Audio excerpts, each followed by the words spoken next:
Welcome back, everyone, to our series on great themes in Yetziat Mitzrayim.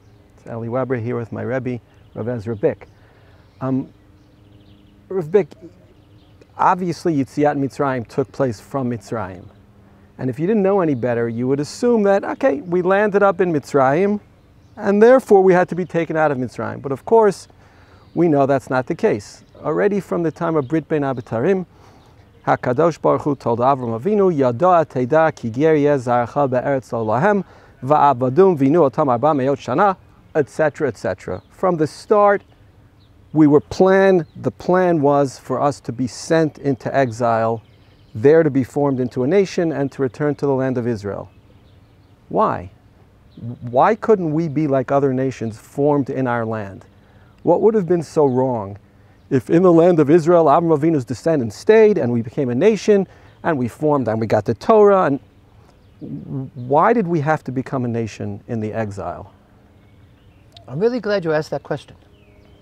Obviously, in 99% of the Sedarim that I think everybody's been to, including myself, we emphasize the slavery, the avdut.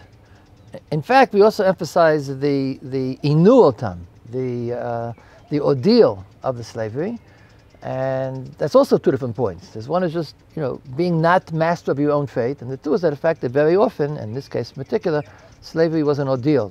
They were being tortured. But you're quite right that even though we don't talk about it in the Seder either, but there is an important point which we know from Brit Ben Abitarim, that two things are going to take place that God had to warn Avram about: Be'eretz Lo Lahem, and Vavadum Ve'inuotam. So I'm glad you asked the question because it kind of made me think about it. Maybe I'll try to explain it to my grandchildren this year at the Seder. Maybe even now. Maybe I'll even have grandchildren this year at my Seder as opposed to last year.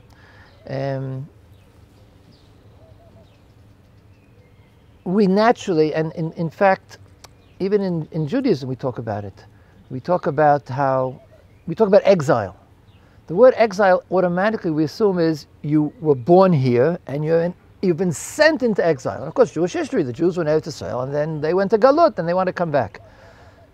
What your question forces us to realize is that it actually took place the other way around.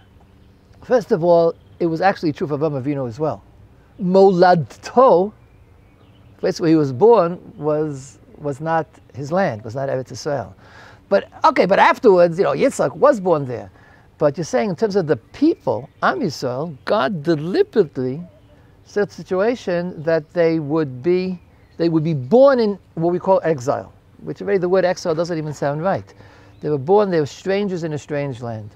Ger hayiti be'eretz nochriya. Moshe Rabbeinu says, Pshat, is he talking about Midjan as opposed to Mitzrayim? Bothers me very much to say that. I think he's talking about Mitzrayim as well. Ger hayiti be'eretz nochriya.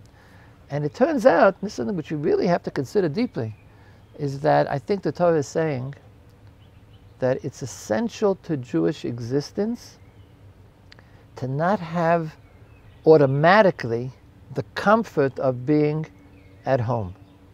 In other words, we have a home, but it's a goal. Now, you and I both, in our individual life, not in our national life, we were born in exile. So maybe we understand this a little bit better. One of the things that I see taking place in Eretz Israel is sort of the forgetting, the feeling that look, we're natives.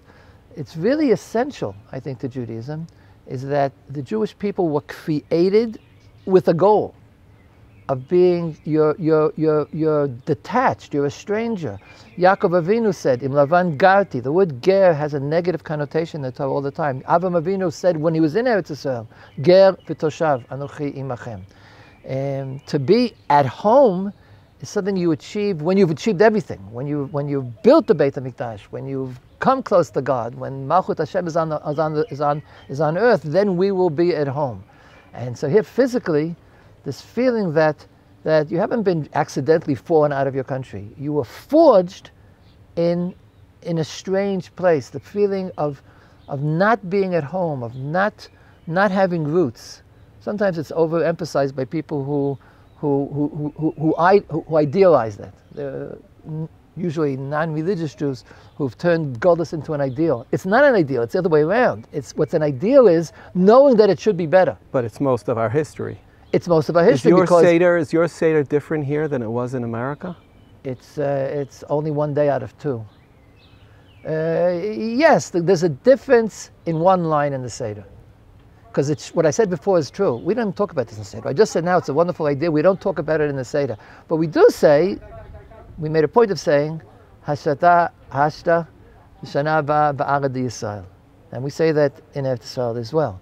In other words, I think what the feeling is, why is that in the Seder? It's saying we're celebrating where we are, but we know that it's not completely comfortable to be a Jew.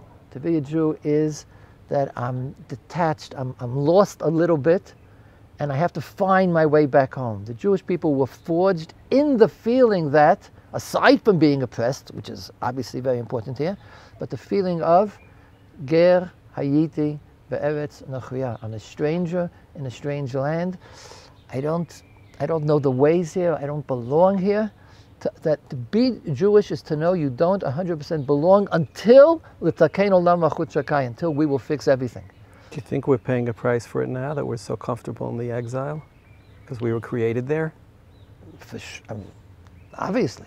If people are comfortable in exile, if people begin to think, if you have people who can sing a Yiddish version of the Star Spangled Banner and mean it, then something really weird has taken place in the Jewish destiny. I think we're paying a price even in Israel, that people are too comfortable, they begin to see themselves as being children of the soil, and they don't realize that they're children of God, and they're not yet in Eretz Yisrael completely until it will be fulfilled in the end, the Shana Haba B'Yerushalayim. As a person who actually heard the Star Spangled Banner in Yiddish, really? I didn't know that existed. I'm not sure I agree with your example, but on the theme, I agree completely. Thanks so much.